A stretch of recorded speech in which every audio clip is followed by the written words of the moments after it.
is going on, friends? Jennifer Abbs here, your online business bestie, and we have an incredible surprise and interview. The famous, if you don't know, you gotta Google, you gotta follow and look him up, John Melton. So you are the king of social media duplication. Like, that is what you do. And how I found you is you're consistent. You're consistent online. I followed you. I am a student of the Meltons. I have the ATM system, which is what we're going to talk about today. And I'm honored and grateful for you taking the time to be with us today. So thank you. Absolutely. I'm excited to be here. And I love your energy. That's why we get along, because we are both very energetic. You have so much content online that anyone can literally learn anything from starting an online business to growing and even scaling. What I want is a little more of the background of how you got started. You, Nadya, got started 20 years ago. You had kids. It's where most people are even getting started to this day. So share us kind of that journey of what that looked like for you guys. Yeah, we got started. I was 20 years old. I was broke, busted, and disgusted. No background in business, no business being in business. But I got excited about the concept of network marketing, leveraged income, residual income, you know what I'm saying? And I actually met Nadya. Nadya and I met in that first company. That company did get shut down back in 2002, 2003, something like that. And then we kind of got out of the industry. We kind of got out of it to do a real job. And we did mortgages. And during the mortgage boom, we made a fortune. I mean, at least for me at that time, that was a fortune. I was community college dropout, no background in business necessarily, except for network marketing. That was the only real business experience I had. Got into mortgages, didn't even know what a mortgage was, but I took what I learned. I took what I learned about network marketing and how to have a work ethic and how to not make excuses and how to communicate with people and, I guess learn how to sell, really. And I made $600,000 in 4 years in my mid-20s. And, for me, it was like, wow, this is what success tastes like. I got a taste of it, but there was no residual, no leverage. So I kind of still had that desire to build residual so I could, not only make a lot of money, but also have freedom, right? Be able to, raise my kids and go to my son's baseball games and all these things. So I got back into network marketing in 2006. By 2008, I fired my boss. And guess what? That was the last time the economy crashed like it is right now. Yeah. So, I went through that. I went through that whole, that economic uncertainty. The problem with mortgages, because it's a sales job, you're only as good as your last month. Yep. So every month you start at zero. So getting back into network marketing, I was like, man, I really want that residual. I want that leverage. But no, for us, I just really got to that point where I was like, I don't want to do network marketing if I have to leave my house every night and be out there pitching my business, talking about lifestyle when I don't have any. I want to be at home. I like to get all my work done during the day. Plus, I have more energy during the day. My kids are in school. Now my son's in college, which is just so weird. But I really wanted to create that perfect day. And I'd recommend all of you that are taking notes, write this down. What would my perfect day look like? Because if you figure that out and then you can work backwards, everything makes more sense. Because now you're like, okay, this is what I'm trying to create over here.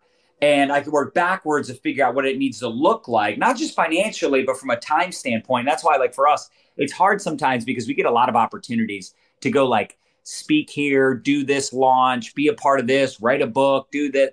And we're like, if you take on too much, you start to become resentful of your own business, and so does your family. So there is that balancing act as you build up a bigger business. You build up a bigger brand, a bigger following. More people know you. More people want you to do certain things. But eventually, I got to that point where I'm like, I'm not going to burn myself out. Yeah. And I love that, and I think you can appreciate this too, Jennifer. I love that I now have a schedule that if you were to say, hey, you're going to make the same money you're making now, you're going to have the same exact schedule 10 years from now. Would you be okay with that? Now I would say yes. Yeah. But back when I was doing meetings every night, if you were to say, hey, what if you were still doing this 10 years from now? I'd be like, oh my gosh, that would be a nightmare. Yeah. I mean, as much as I love doing meetings and meeting people, I like being home more. I like me more. I like my kids more than random people being in their house in a random city. Dude, we used to literally drive 2 to 3 hours on a Tuesday to go do a meeting in the middle of freaking nowhere. And sure, I could build a growing business that way and find some really good people. But guess what? I can also find them from this device here. Yeah. So yeah, we got a lot smarter. Working hard is cool, but working smarter is super cool. What is it, like 4 billion people, I just did stats, log into Facebook each and every single day, and they're escaping their problem. So we just have to show up and solve the problem. So talk about how you guys transitioned online a little bit. Well, there was a couple things we figured out. Number one, it's easier to sell product than it is to recruit people to sell product. Number one. Number two, it's easier to go viral based on the benefits and the intrigue of a product than it is to talk about a business. But what I found is if you build a brand and you show up authentically and you tell your story and you offer insights and you show up consistently, you'll be surprised by how many people pay attention, how many people thank you for your time, thank you for sharing, thank you for your tips, because we all have our own unique perspective, our own unique personalities and the way that we can show up. And there's all these different platforms and different things you can do. But I wanted to figure out a simple, duplicatable way to teach people how to generate leads, how to build a following, how to generate sales, how to build camaraderie online, build relationships online, build your own community. Because if you get really good, like I've got some people crushing it with like Instagram reels and Facebook reels. I've got some people that have their own Facebook groups. I've got people that crush it with TikTok. I've got people that, are monetizing their knowledge and doing different things. But, at the end of the day, everybody kind of has their own style, their own way of doing it, and their own, unique perspective on things. So the way I teach people to start off is just to go live for like 5 minutes, share stories, talk about why you're starting your new business, why these new products, why you're doing this, why you're doing that. Talk about some of the things you're learning. Maybe you're reading personal development or you're watching a show like this, a podcast like this, and you're like taking notes and you're turning around and teaching. I got that from Ray Higdon years ago, ILT, Invest, Learn, Teach. You'll be surprised by how many people, if you get really consistent, you get really good and you have clarity on your message, how many people will come to you and ask you for advice. They'll start to look at you as an authority. And if you build a brand, you build up, really a brand is just like, it's just like your online reputation. So if you build up a reputation and people get to know you, like you, trust you, they'll buy anything from you because they trust that you have their best interest at heart.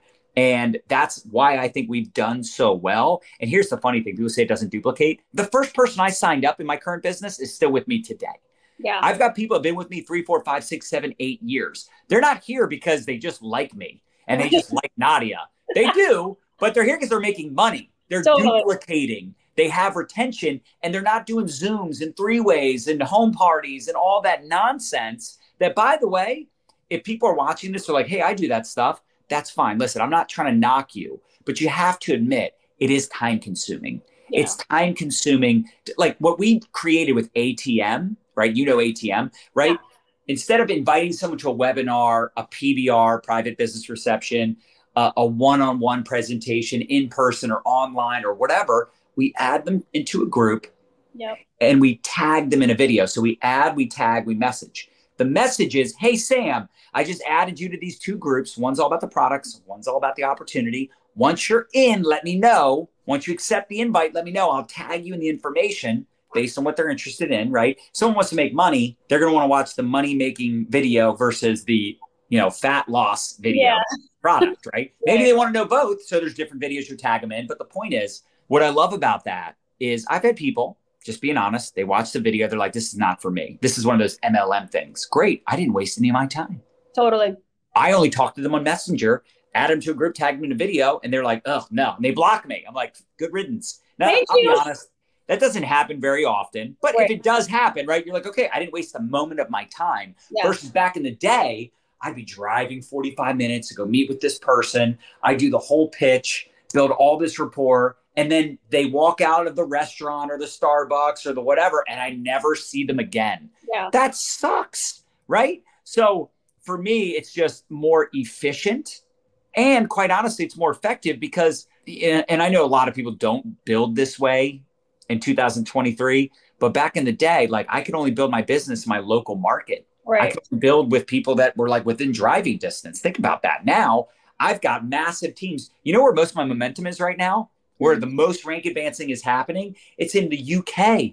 It's in the Czech Republic. I'm going there next month to do a tour. Like it's so cool that some of these people I've never met before. I've met them like one time. I have an international multi-million-dollar business. And last year, now listen, we still recruit. We enrolled 7,000 people last year, but we brought in 180,000 new customers. So it is duplicatable. It is creating retention. We do have sustainability. And I'm not saying my people don't get burnt out, but not nearly as burnt out as they used to in the old school MLM way. So it's been really eye-opening because I built old school and I built new school. And I can tell you, if you can blend the two together, it's powerful. And it's interesting too, because, you know, I have a lot of people on my team that they still work full time. They're not available for three-way calls. And that's not duplicatable when you're working 10, 20, 30, 40 hours a day or 40 hours a week. And then, now Jen's got to do the three-way calls. And now I've got 30 people that are, no. And this is what people don't talk about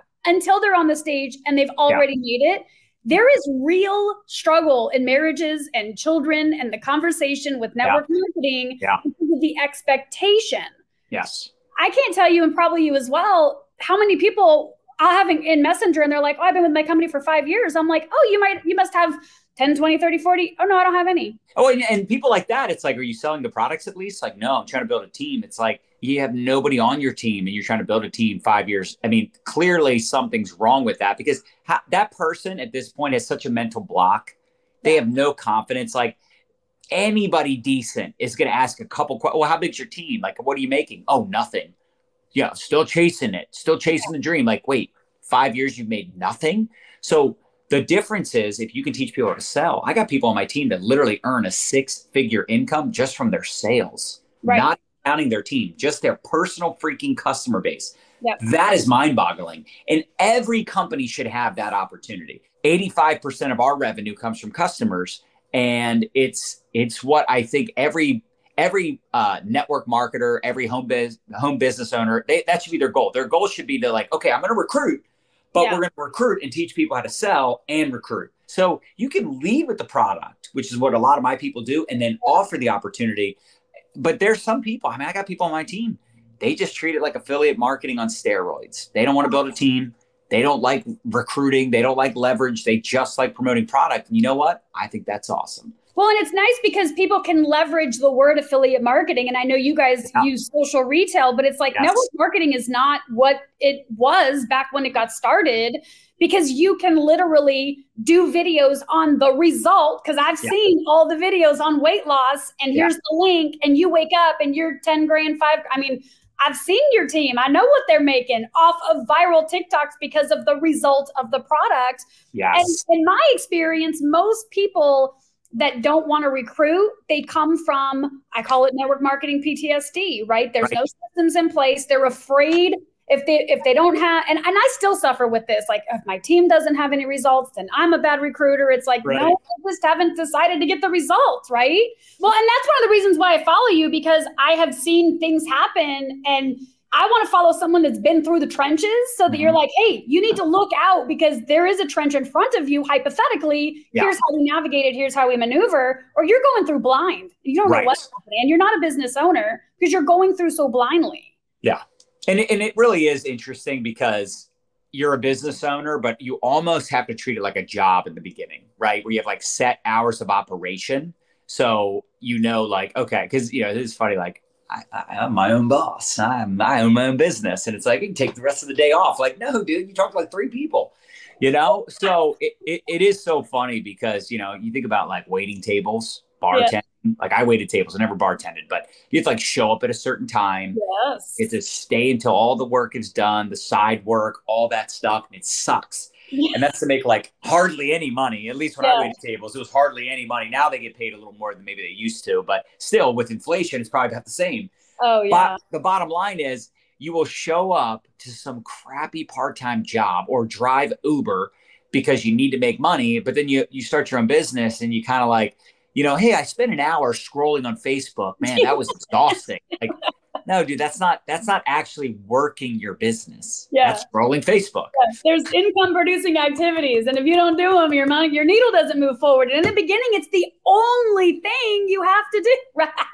That's all you have to do is clock in. It's incredible. I talk to so many people and I'm like, okay, when are you clocking in and out? Like, what are your, I'm like, call me back when you know when you're clocking in, because I can't tell you what to do until like for right now, I'm going to be your boss. It's amazing how many people literally get in and do nothing. I mean, it is shocking. And it doesn't matter how good your systems are. If they don't watch the videos, they don't plug in, they don't reach out to people, they don't post. You know, it's like I always tell people there's 2 P's to profits. 2 P's to profits. Prospecting, obviously, and posting.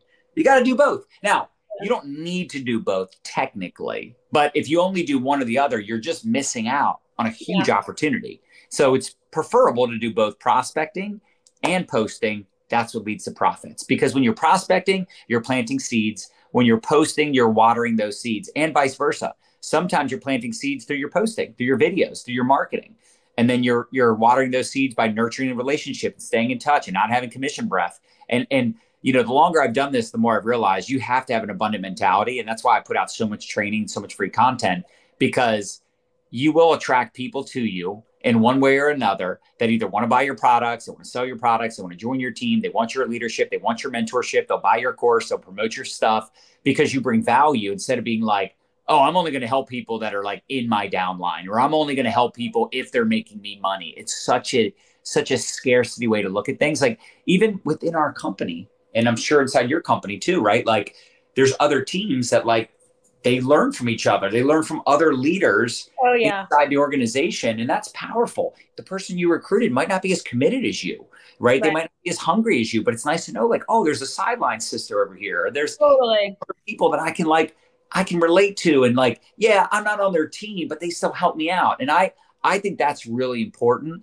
especially online, to have like a community that people can plug into where, you know, maybe the person that they enrolled with isn't as plugged in, they're not as committed, but it doesn't mean they can't succeed.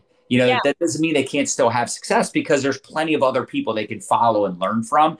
That to me is also a really big part of network marketing that's so special and so rare, how there's a lot more collaboration versus competition these days, you know? So good. I love that. And it's so much more inspiring. It's better for retention. Because, you know, the hardest part is what happens with a lot of people is they get excited. But that excitement wears off quick, right? That's why we recommend motivation daily, just like bathing.